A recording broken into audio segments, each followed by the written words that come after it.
Hola a todos, queridos guapérrimos, bienvenidos otra semana al Club de los Vampisapiens, el club de los más curiosos.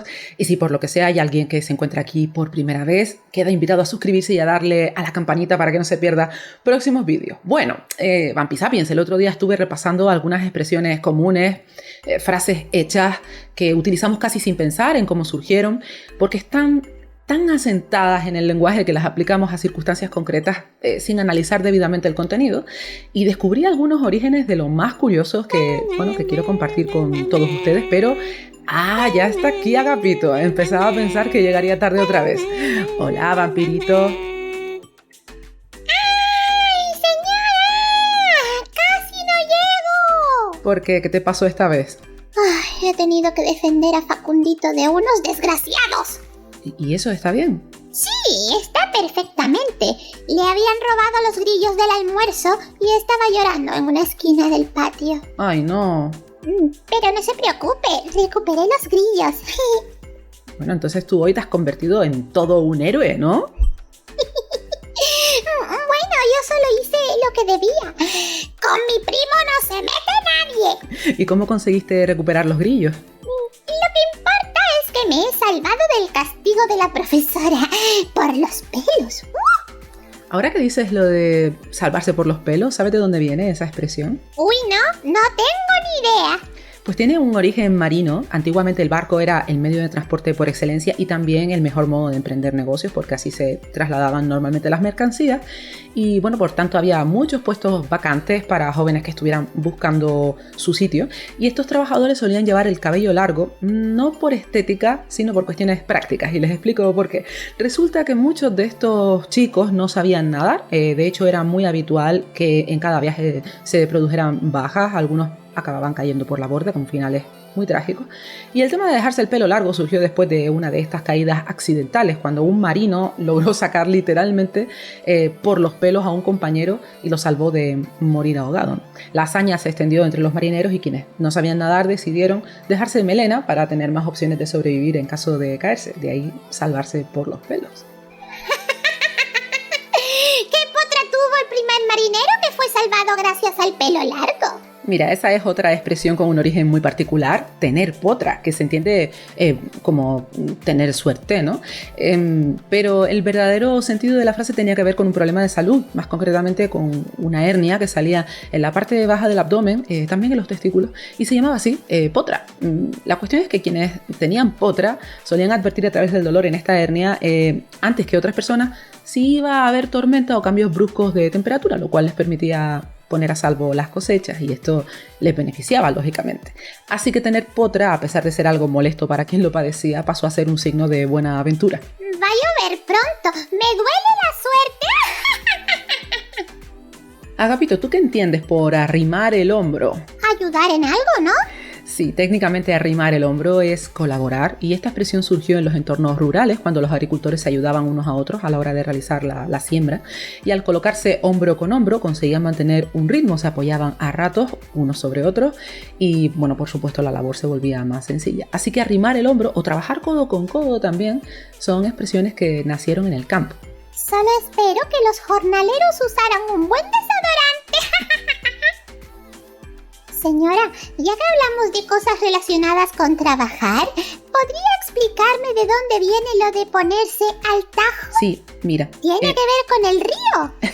No, en realidad viene de tajar, que significa cortar o rajar algo, y el hecho de que se vincule al trabajo tiene que ver con que antiguamente en algunas profesiones no existía un horario de entrada o salida, sino que se tenía que alcanzar un objetivo diario, y la jornada terminaba cuando se llegaba a un punto del terreno previamente marcado por un tajo en el suelo, por ejemplo a la hora de sembrar una finca o picando una mina, talando árboles, etc. Hasta que no llegabas al tajo, pues no acababa tu jornada. Porque si no, el jefe te montaba un pollo. Esa es otra expresión curiosa, la verdad, porque la forma original sería pollo con Y. Lo que pasa es que la RAE lo acepta desde hace algún tiempo por el uso extendido, pero no tiene nada que ver con los animales, con los pollos, con elle, ¿no? Es un término que viene de podium o podio, esa pequeña tribuna que se usa para dar discursos, y en el pasado en las plazas públicas se usaban estos podios sobre todo para llamamientos políticos, normalmente muy extremos, así que era normal que se formaran peleas entre los asistentes que a lo mejor tenían ideas contrarias o, bueno, incluso estaban en contra de quien daba el discurso. discurso. Pues se trata de ese podio, popularmente llamado pollo. Lo más probable es que la transformación de la palabra se trate de un vulgarismo que acabó apartando al término correcto, pero en fin, montar un pollo tiene que ver con esto, con lo de subirse al podio y que después surjan disputas o peleas como consecuencia. Si es que hay gente a la que le encanta meterse en camisa de 11 varas. Lo de meterse en camisa de 11 varas es algo que nos pasa a todos en algún momento, pero es sorprendente el significado que ha ido adoptando con el tiempo, ¿no? Viene de la época medieval. La palabra varas está íntimamente relacionada con la elaboración de ropa. Eran unas tablas con unas medidas concretas y se llamaban así, varas. Entonces una tela de 11 varas, que vendría a medir unos 9 metros o así, se consideraba muy larga, y meterse en camisa de 11 varas se traducía en llevar una prenda extremadamente holgada, ¿no? Una prenda que no te vale, que no te compensa. Pero aparte de eso, en la Edad Media ya existían las adopciones de niños y había una especie de ceremonia que pretendía simular un parto. Entonces se introducía al niño adoptado por la manga de una de estas camisas tan anchas y se lo sacaba simulando una especie, pues eso, de traída al mundo, ¿no? Lo de meterse en camisa de 11 varas implicaba entonces adoptar a alguien con todos los problemas que esto pudiera acarrear. O sea, que hay que asumir la responsabilidad de tus actos aunque sepas que te estás metiendo en un jardín. Algo así.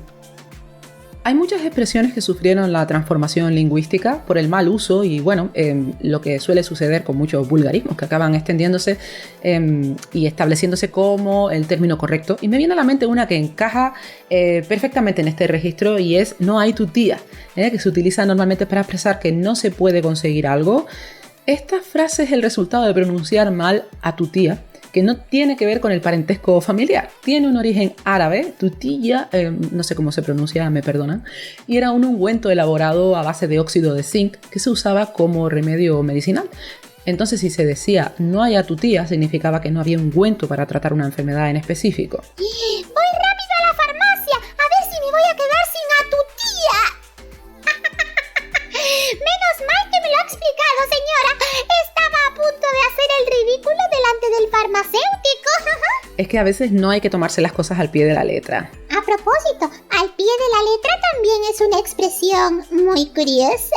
Sí, y literaria, podríamos decir. Al pie de la letra viene a significar que algo se ha hecho o dicho con mucho rigor, respetando un discurso o texto original.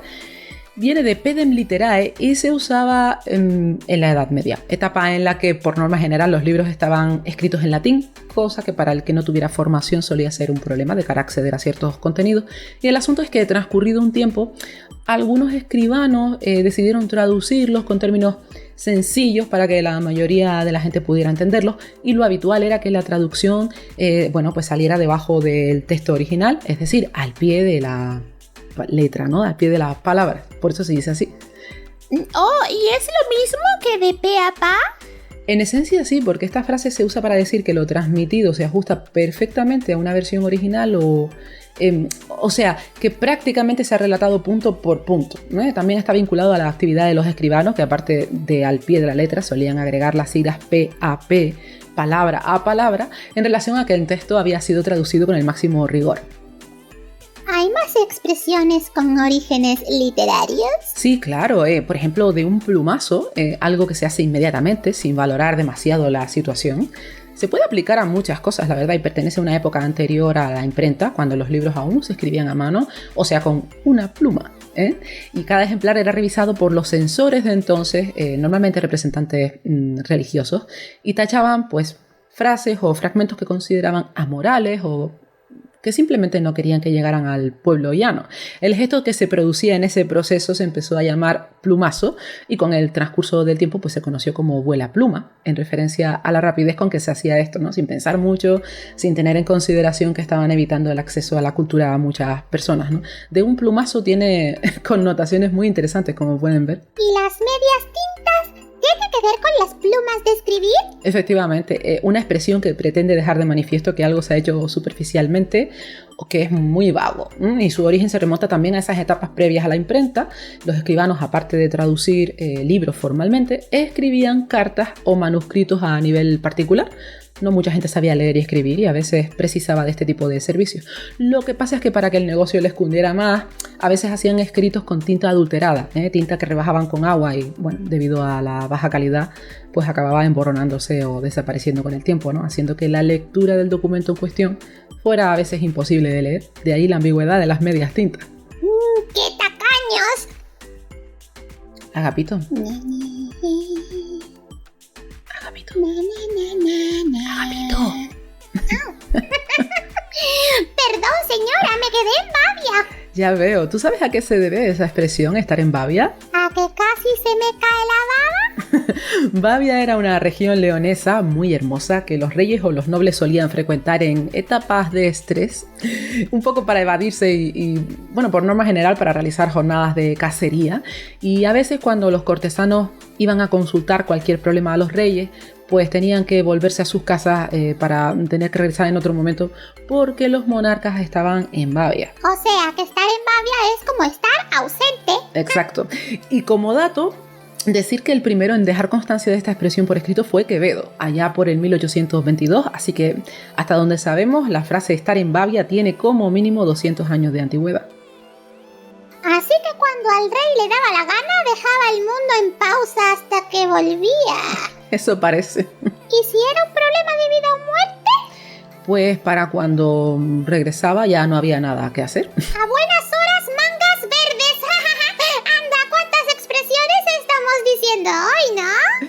Sí, esa en particular tiene su origen en el siglo XV. Isabel la Católica fue la responsable de crear el primer cuerpo policial de España, que se llamaba la Santa Hermandad, y quienes formaban parte de ella pues iban vestidos de verde. La cosa es que no tenían reputación de ser muy puntuales precisamente y por lo general siempre llegaban tarde, de ahí eso de a buenas horas mangas verdes. Está claro quiénes son los que parten el bacalao. Esa también es una expresión muy vieja, ¿verdad? Desde luego se remonta al siglo XVI y tiene que ver con la época en que se empezó a consumir bacalao en salazón. En la etapa imperialista, el pescado desecado se usaba para alimentar a los esclavos, y el capataz repartía trozos de bacalao en función de lo productivos que hubieran sido en el trabajo. ¿Viene de ahí también el que parte se lleva la mejor parte? No lo sé, pero es una buena pregunta, ¿sí? Ay, si yo fuera el responsable de repartir mosquititos, me pondría las botas. Fíjate, ponerse las botas. Esta frase surge de la época en que se creó este calzado, que comenzó siendo una cosa solo al alcance de las clases altas, las que podían permitirse su precio, ¿no? Así que solo unos pocos podían disfrutar de mantener los pies secos y resguardados del frío. De hecho, tan inalcanzables eran las botas para el resto de clases que empezó a asociarse el uso de estos zapatos con la posición económica que tuvieras, ¿no? Si llevabas botas era que nadabas en la abundancia. ¿Qué significa voleo? ¿Viene de volar? No exactamente, viene de volear, que antaño era el modo en que se sembraban los campos, se lanzaban las semillas al aire sin medir mucho dónde iban cayendo, de un modo muy inexacto. Por eso a voleo se relaciona con algo improvisado y poco medido. ¿Hay alguna otra expresión con la que tengas dudas? Pues sí, a palo seco. ¿Por qué decimos a palo seco cuando alguien se ha tomado algo sin acompañamiento? Como, no sé, se ha comido el bocadillo sin nada de beber. ¡A palo seco!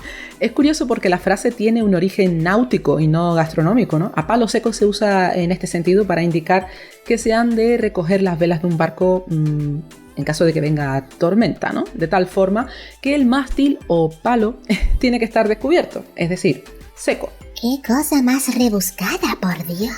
¿Y de chiripa? ¿Eso de dónde viene? Ahora me dirá otra locura como el palo del barco. Bueno, solemos decir que algo ha salido de chiripa cuando sale bien de forma inesperada, ¿no? Y el origen de la palabra es algo incierto, porque algunos expertos en etimología dicen que tiene relación con el término serendipia, esa cosa que se encuentra por casualidad, aunque no se esté buscando, pero algo que se consigue de chiripa no encajaría al 100% en esto, así que es una expresión con un origen un tanto misterioso, ¿no? Quizá algún día lo encuentren de chiripa.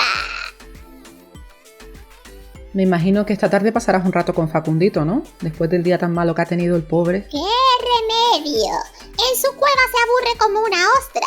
Y a propósito, ¿qué sabrá nadie si las ostras se aburren o si están pasándoselo en grande, no? Hombre, desde luego no existe ningún estudio que pueda confirmar esto, pero si lo que quieres es saber por qué usamos esta expresión para aludir al aburrimiento, te diré que tiene que ver con los castigos que se imponían en la antigua Grecia. Por entonces, si eras condenado al ostracismo, en realidad significaba que debías estar desterrado durante cierto tiempo, ¿no? Y el nombre de la persona que recibía este castigo se escribía en una concha de cerámica llamada ostracón.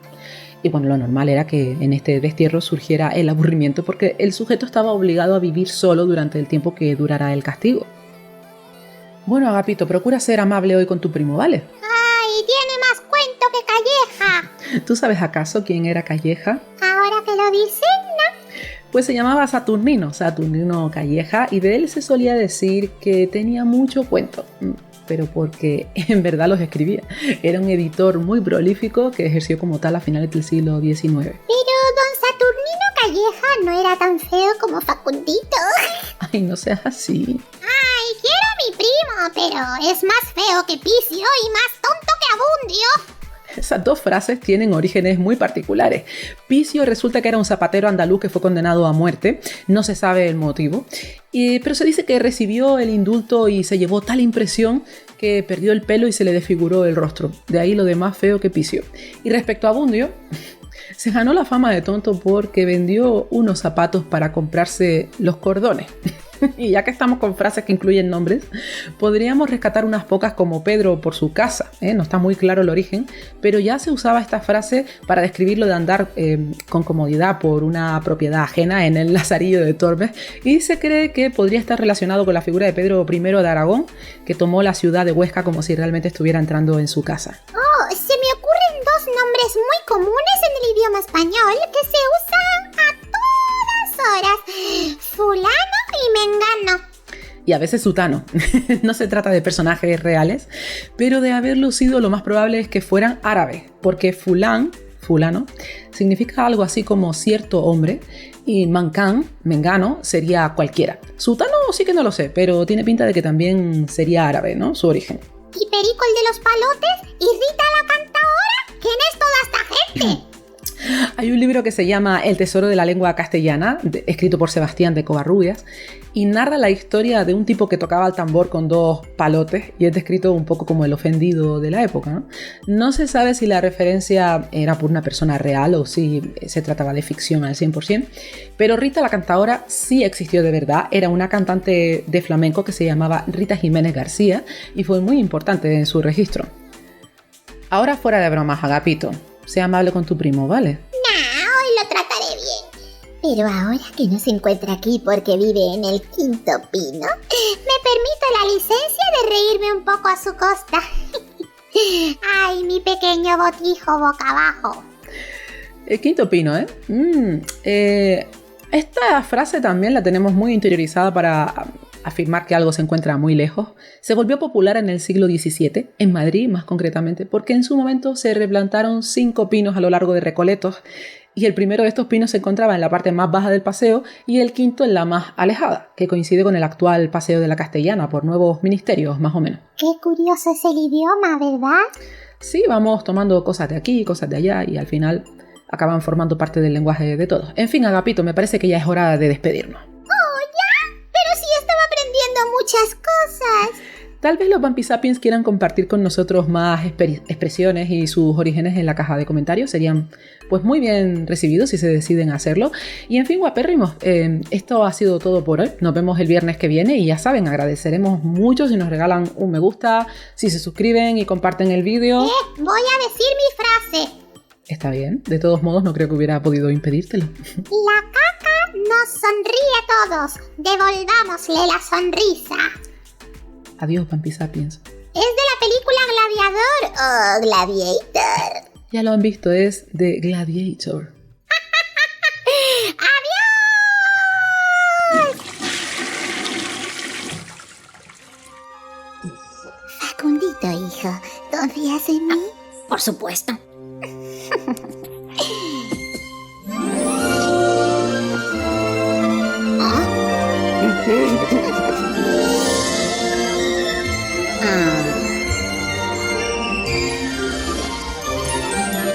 Yo te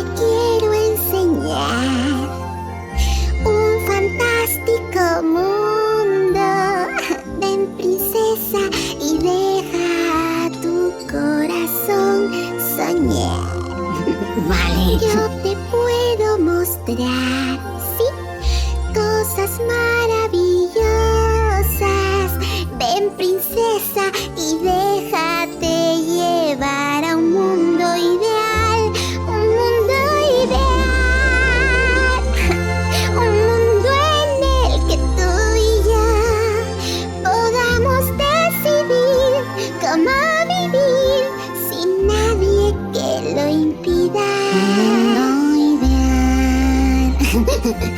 que nunca pude imaginar, donde ya comprendí que junto a ti el mundo es un lugar para soñar. El mundo es un lugar para fabulosa visión, sentimiento divino. Voy volando contigo hacia un nuevo amanecer. Un mundo conteniendo el aliento. Soy como un haz de luz que lejos va y nunca más podrá volver atrás. Cada vuelta es sorpresa.